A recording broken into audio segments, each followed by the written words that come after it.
Hi everyone. Today our guest at Daha Yaxs is Richard Giragosian, director of Yerevan-based Regional Studies Center.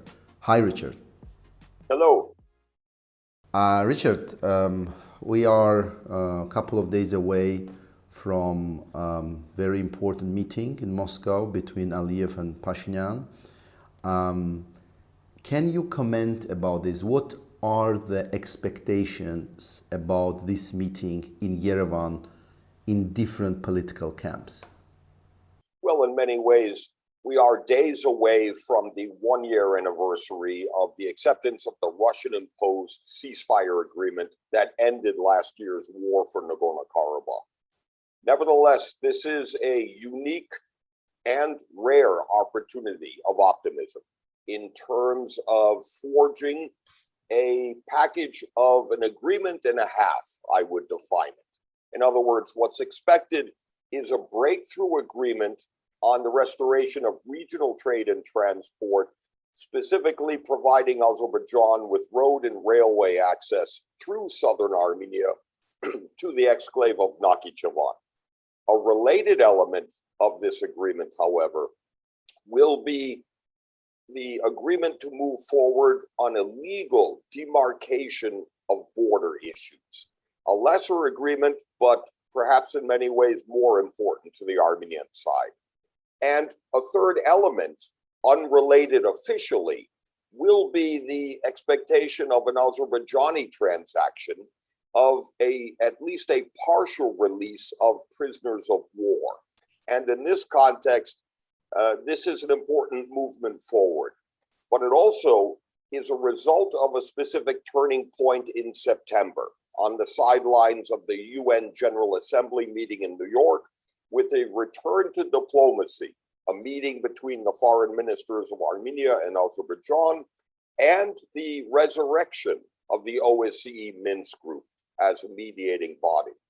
Is there internally in Armenia opposition to this agreement? Are there political groups that are opposing this decision of Yes Pashinyan? and no.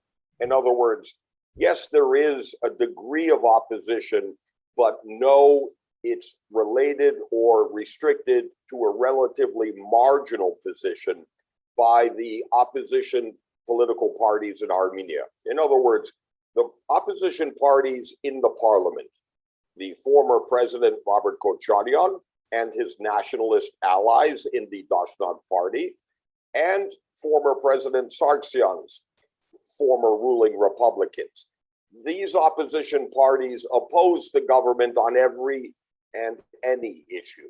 So the opposition to the coming agreement is rather pro forma. It's rather marginal, and in wider society, public opinion, and throughout the Armenian government, this is accepted as not only natural and normal, but in many ways a breakthrough, marked by a return to diplomacy and an end to both border tension and to unresolved issues from the Russian ceasefire.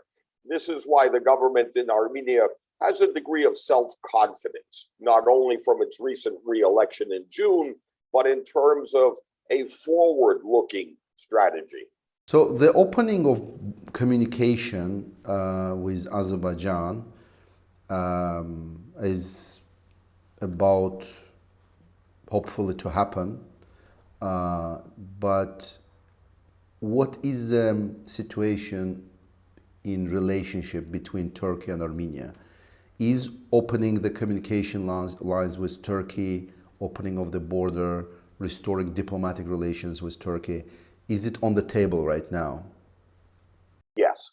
The outlook for normalization between Armenia and Turkey is not only back on the table, but a reflection of the new post-war reality.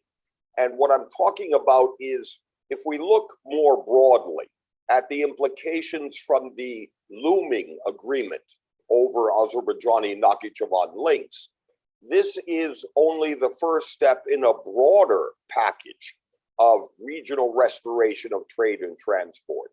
For Turkey, what's most interesting is their motivation.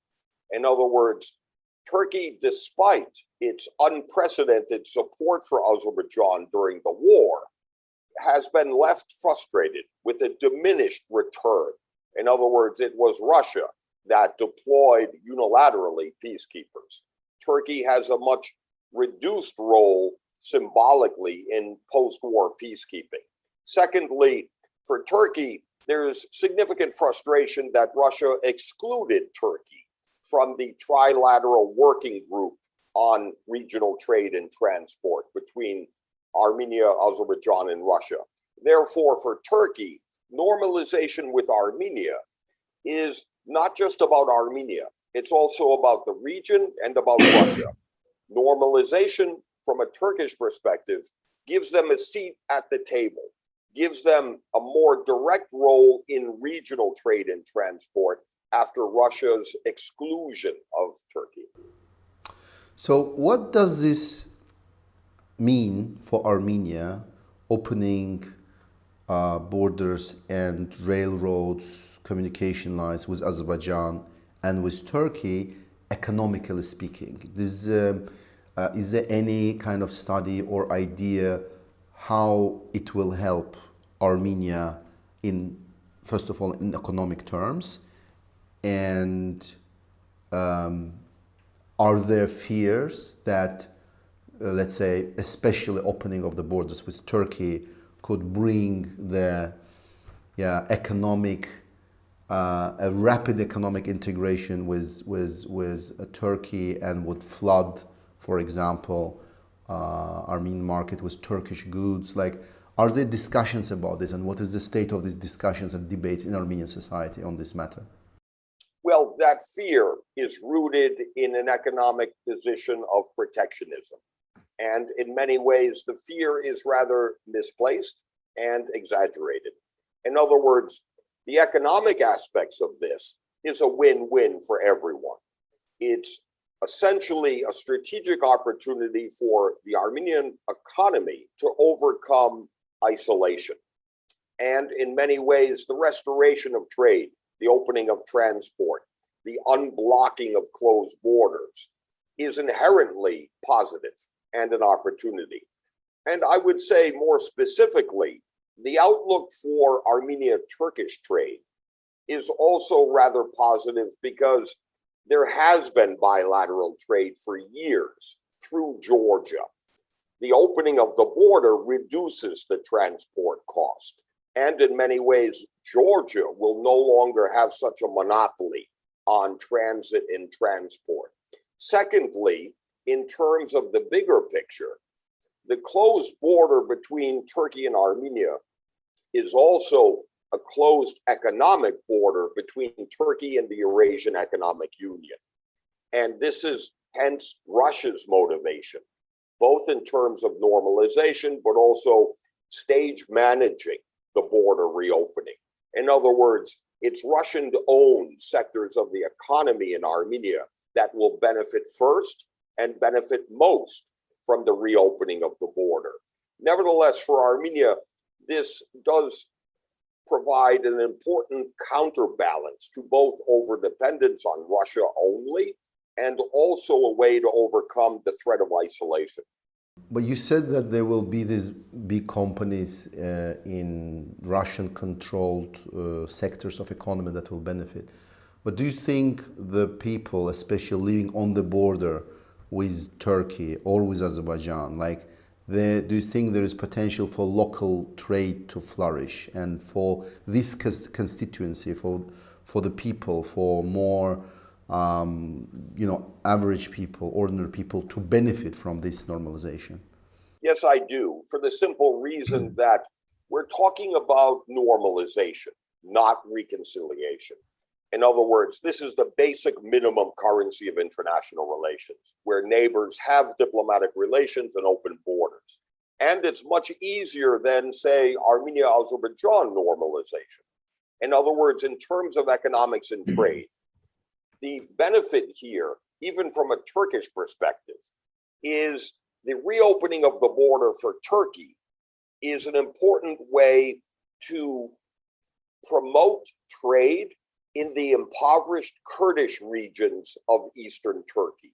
where Yerevan is the biggest urban center east of Gaziantep. In other words, this is about not Turkish national economics, but regional economics. Nevertheless, for Turkish exporters, they're looking at Armenia's membership in the Eurasian Economic Union as an important platform beyond Armenia and in a much broader context. The second argument I would make is for years, Turkey has been fighting the Kurdish insurgency in eastern Turkey, the PKK. Opening the border gives Turkey an economic response to the Kurdish regions to stabilize with trade and jobs. From the Armenian context, the railway link from Gyumri to Kars, the infrastructure, it doesn't take much and it doesn't take many to actually turn this into a more vibrant center or hub, especially in terms of the timing. The challenge of economic recovery from COVID-19 with new regional supply chains offers an important positive element of timing. Richard, if I'm not mistaken, you were invited to Turkey in December, right?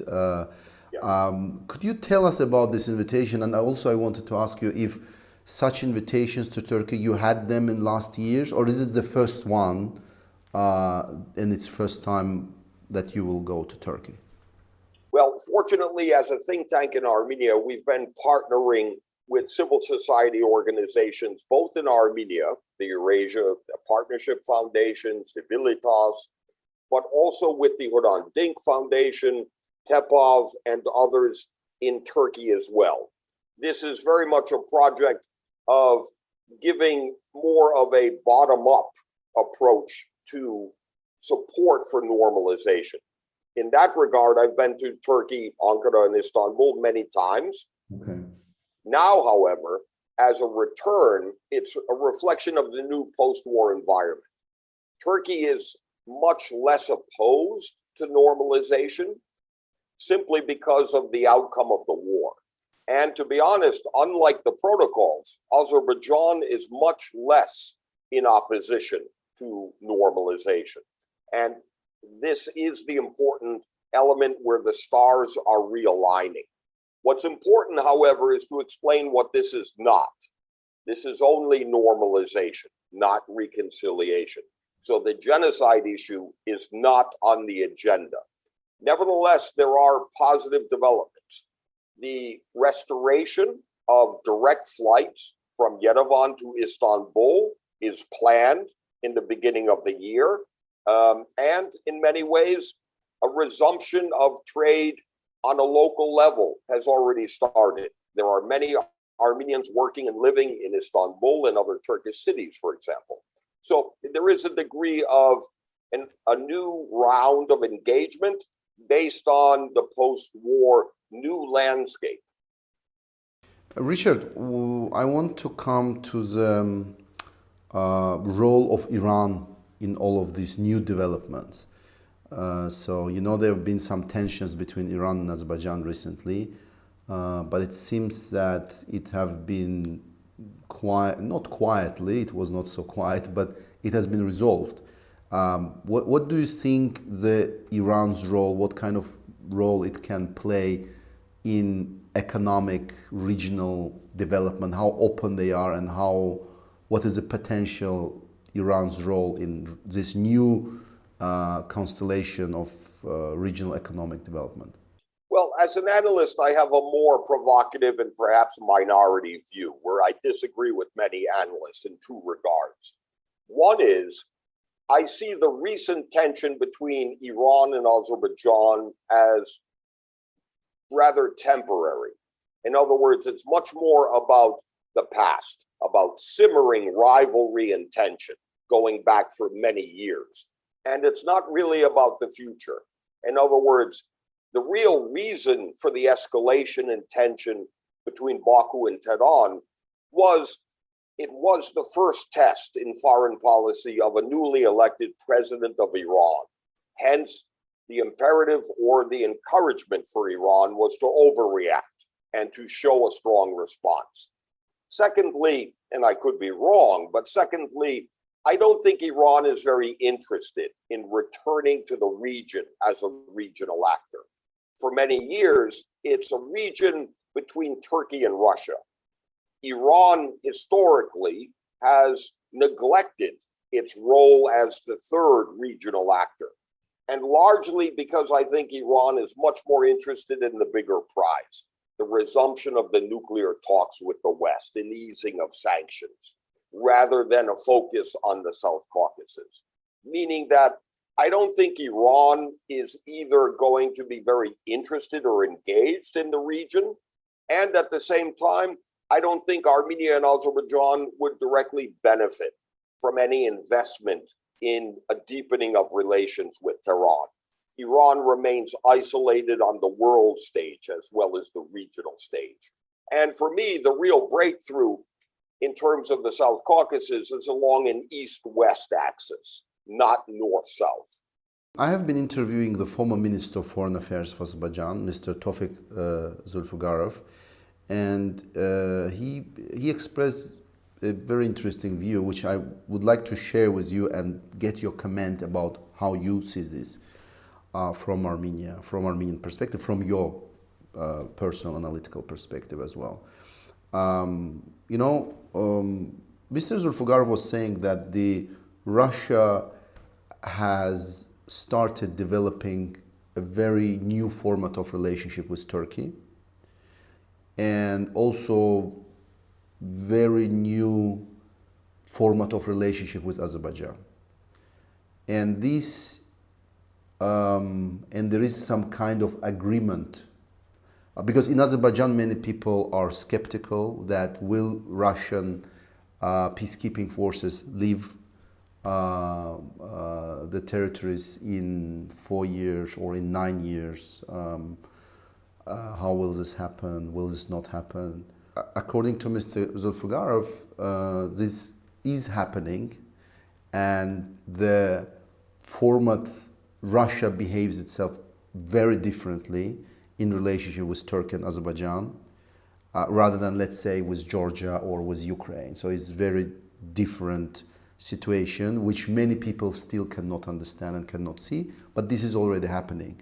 And this will bring a stability and development to this region, and it will bring new kind of also relationship between Azerbaijan, Russia, Turkey, Armenia. What do you think about this? Do you see it exactly the same way? Where do you see now the role, what the game that Russia is playing now? What is its end goal? Like how you see it in the next 5-10 years, what Russia's policy will be in this regard? Well, on the one hand, I generally agree with the former foreign minister in much of the analysis. I disagree profoundly with the outcome or the conclusion. In other words, yes, for not just recent period, but for many years now, there's been a tactical transactional alliance between Turkey and Russia. We see it in Libya, Syria, the South Caucasus, etc. What this means for Russia is a very convenient, effective way to undermine the NATO alliance, to actually exploit divisions and a divergence between the US and Turkey. And for Turkey, it gives them, in Erdogan's fashion and style, a counter to, let's say, the Western European Union ideal or track. However, my conclusion is quite different than the former foreign ministers. In other words, I see this tactical marriage between Ankara and Moscow as the aberration, as the exception. In other words, this is temporary. Russia and Turkey are historical rivals, and I do think there will be a return to the competition, and it will be flaring up in the South Caucasus, competing interests. And I think for Azerbaijan, President Aliyev is in a very precarious position, caught in between Russia and Turkey. And I do think there is much more productive, healthy skepticism of Russia within Azerbaijan, whereas the threat to Armenia is the threat from the overdependence on Russia, mortgaging of sovereignty and independence. And it's important to remember the ceasefire in effect now, since last year's war, was a unilateral Russian imposition that was only accepted by everyone. And Russia now has a military presence in all three countries of the South Caucasus. Nevertheless, where I disagree with the foreign minister is I think Russia's in a position of weakness, not strength, overextension, and insecurity rather than confidence. And I do think in a matter of several years, this vulnerability will become more apparent. And at the same time, what Armenia and Azerbaijan should begin to prepare for is scenario planning for the day after Putin. And a weak, chaotic Russia is more of a threat to Armenia and Azerbaijan if we look at the Yeltsin times or the collapse of the Soviet Union, for example. So I wouldn't put much stock into Russia's projection of power and influence. Having said that, in the short term, this regional package of opening up trade and transport, of contributing to post-war stability is important. Russia is crucial, but I think the long-term impact will be coming from the return to diplomatic engagement and negotiations between Armenia and Azerbaijan themselves, rather than relying on a third party which has a very different agenda. And I do think Armenia and Azerbaijan often forget that they have shared threats and not just rivalry and war between them. You know, I remember it's maybe about a year ago, just after the war, when it was a Russian journalist interviewing Vladimir Putin, and he asked him about, you know, Turkey's role, like Turkey's entry of South Caucasus as geopolitical player, and the history of Russian-Turkish rivalry. You know, like I think Russia had more wars with Turkey than with any other country in its history, and I was surprised by Putin's very eloquent and very deep philosophical answer, that he said that you know, France and Germany had also many wars, and look how they're peaceful and, you know, partners and working together, and have. So he was comparing France and Germany with kind of the format of relationship he thinks could be possible, and the direction that he takes for Turkish-Russian relationship. We all understand that, you know, it's very hard sometimes to calculate. We would rather think that, you know, Putin can say today one thing and do another thing tomorrow. But it has been interesting that really many analysts and experts who thought, like, you know, that Putin would act in a certain way, and I'm sure a lot of analysts and experts in Armenia, but he did exactly the opposite of what many expected from him. And this is interesting. This is interesting that... Let me react if I may. Yes, please. There are two interesting observations. One is President Putin's reference to France and Germany. Actually, it really doesn't apply, because for both France and Germany, it took two defeats in war, World War I and II, before they could move on and move together. This isn't the case between Russia and Turkey. And in that context, France, Germany, the European project has more lessons for Armenia and Azerbaijan than it does for Russia and Turkey. The second observation is Putin is very good at one thing: testing and probing for Western weakness in response. And in many ways, from Crimea to Georgia and other conflicts to Nagorno-Karabakh, when Putin senses Western weakness and a lack of resolve, he keeps going. And what Armenians and Azerbaijanis always need to remember is Putin is doing what's in Russia's interest. it's not always the same and usually isn't compatible with the interests of either Armenia or Azerbaijan. You talked about normalization, and this normalization that's going to happen is not reconciliation.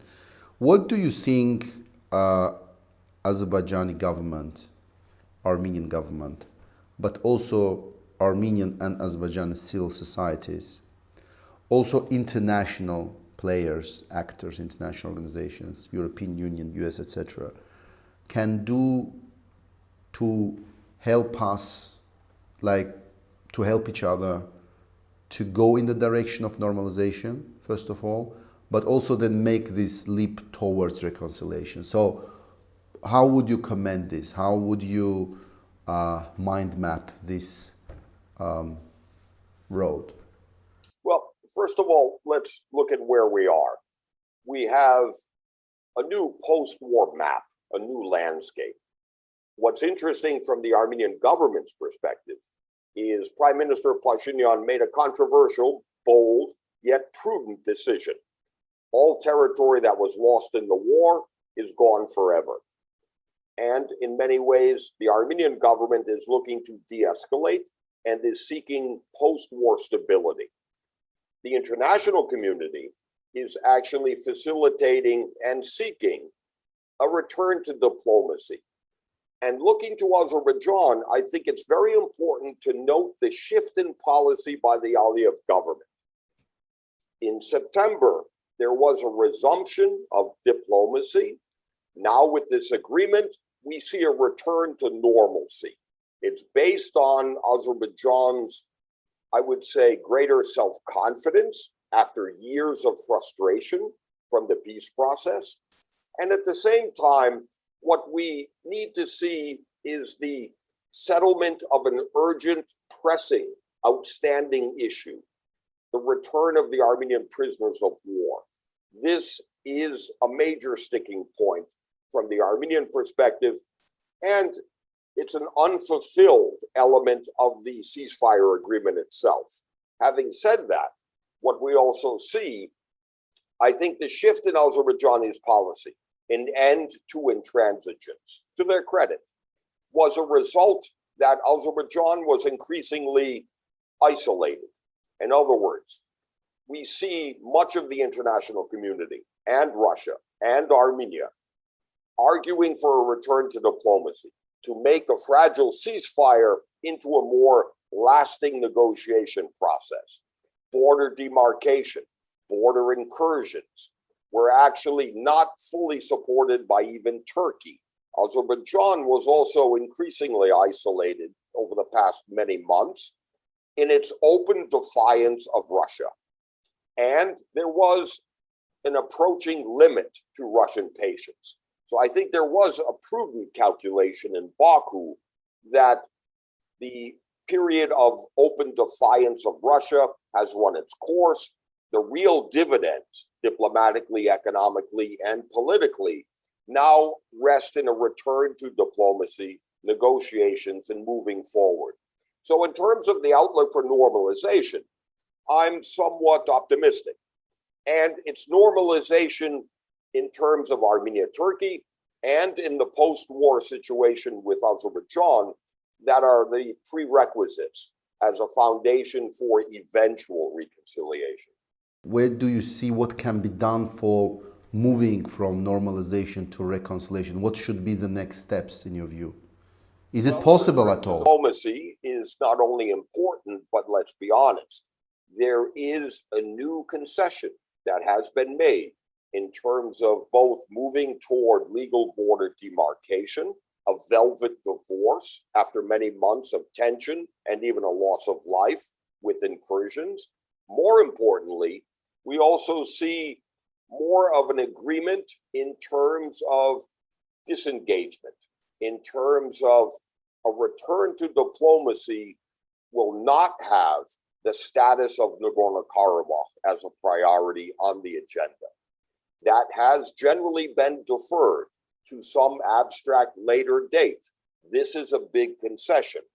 And in many ways, it's the Russian peacekeepers in Nagorno-Karabakh that now determines the security, status, and safety of the Armenians of Nagorno-Karabakh. So in effect, while the Armenians in Nagorno-Karabakh today look to Moscow, not Yerevan, for their future, I think Azerbaijan will have a difficult time in negotiating with the Russians as well as with the Armenians. But nevertheless, dialogue is essential rather than force of arms. Fortunately, in Armenia, there's no appetite and even less capacity to resume combat or fighting. The risk of a war, either by accident or by decision, is actually much less. Richard, thank you very much for your time, and I hope we'll see you again after the agreements will be signed on our program. Thank you very much. Thank you.